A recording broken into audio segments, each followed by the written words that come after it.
एक समय था जब बॉलीवुड में गोविंदा का सिक्का चला करता। उनका स्टारडम तीनों खानों पर भारी पड़ता था। हर डायरेक्टर और प्रोड्यूसर सिर्फ गोविंदा के साथ काम करना चाहता था। करीब 14 साल तक बॉलीवुड पर अकेले राज करने वाले गोविंदा के साथ ऐसा क्या हुआ जो अब उन्हें काम मिलना भी बंद हो गया। आज हम आपको गोविंदा की उन गलतियों के बारे में बताएंगे जिनकी वजह से इनका स्टारडम खत्म हो गया और फिल्मी कैरियर पूरी तरह डूब गया। तो बात करते हैं गोविंदा की फैमिली से। सबसे पहले गोविंदा की फैमिली में बहुत कम लोगों को पता है कि गोविंदा के पिता अरुण आहूजा भी एक एक्टर हैं। उनकी मां निर्मला देवी भी एक्ट्रेस है जिन्होंने शारदा फिल्म में काम किया। मुंबई में गोविंदा का बड़ा आलीशान घर था, लेकिन फिल्मों में हुए नुकसान के चलते माता पिता को घर बेचना पड़ा। इसके बाद फैमिली विरार में आकर रहने लगी।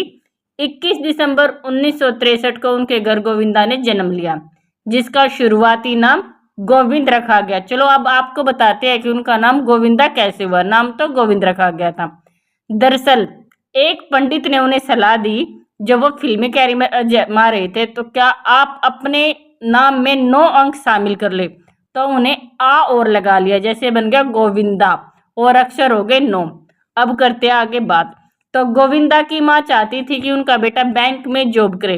वो कभी नहीं चाहती थी कि गोविंदा फिल्मों में आए।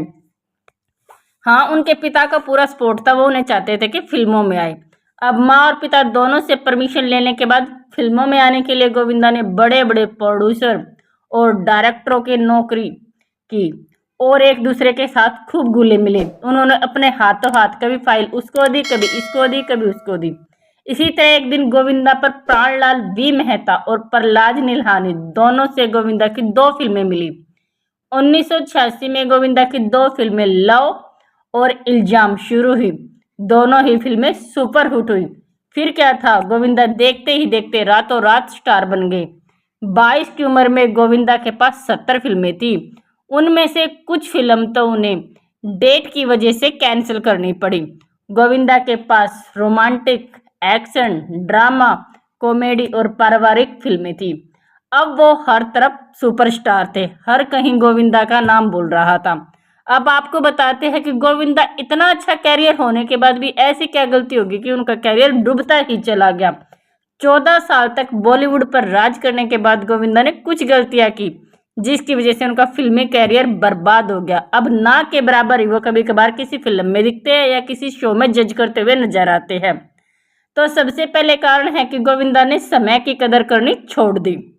गोविंदा शूटिंग पर घंटों लेट जाते, कई बार तो बोल कर कि आ रहा हूं आते भी नहीं। इस कारण एक बार अमीश पुरी ने उन्हें थप्पड़ भी मार दिया था।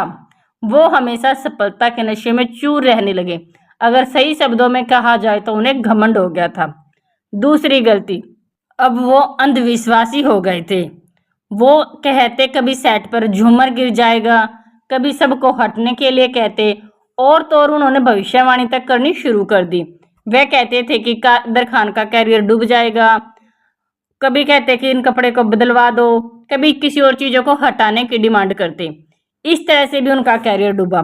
तीसरी गलती उन्होंने की कि वो फिल्मों में सिर्फ लीड रोल ही करना चाहते थे। जिस फिल्म में उनको हीरो के लिया जाएगा वो सिर्फ उसी फिल्म में काम करेंगे। इस तरह इनकी ये गलती भी भारी पड़ी। और चौथी और आखिरी सबसे बड़ी गलती राजनीति में आने की। उन्होंने राजनीति में आने का फैसला लिया, लेकिन राजनीति पर ध्यान नहीं दिया। ना फिल्में चली, ना राजनीतिक कैरियर चला। इस तरह उनका कैरियर डूब गया।